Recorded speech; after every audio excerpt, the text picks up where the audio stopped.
Радіо Лада. Радіо Лада.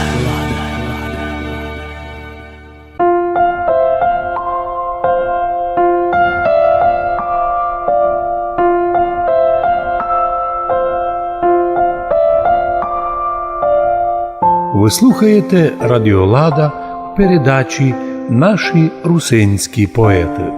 У гостях у нас Павло Романюк, родом із Мараморощини, із знаменитого древнього русинського села Вишня Руна. І до дниська в тому селі 90% людей русинської національності. Там красносу котять своє, бо знають, доки вони русини, доти їх Вишня Руна усім найкрасним селам на світі.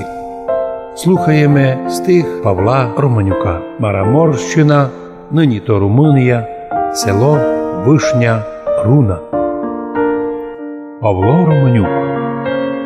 У Вишній Руні коло церкви посажу калину, бо я люблю Вишню Руну, як мама дитину. У Вишній Руні файні люди і до церкви ходять. Вони люблять свою віру, от візантійської не odходять.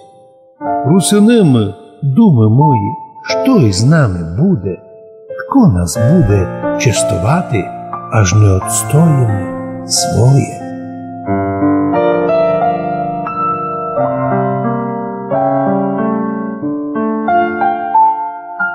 СМС-ка Дарвіну.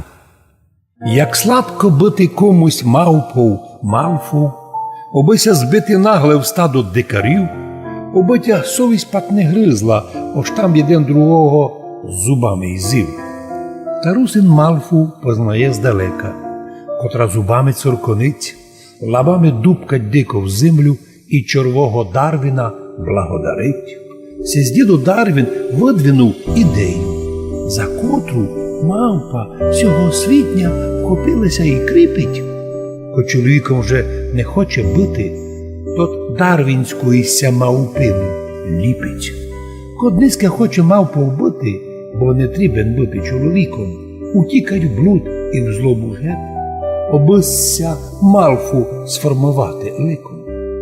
О кілько мавп русин днесь много видить, що забивають родної своє святоє, і ладяться взяти маску благородій, і стративши ото, що мамки своє.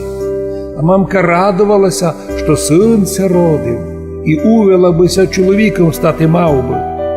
Та синця сам на сміх і ганьбу сплодив, що спрятався под маску мавпи. Я русин бив, і нимся хочу встати, уби не одорватися від кореня русина, бо одорвавшись від нього, безумно стане дако, як мавпина.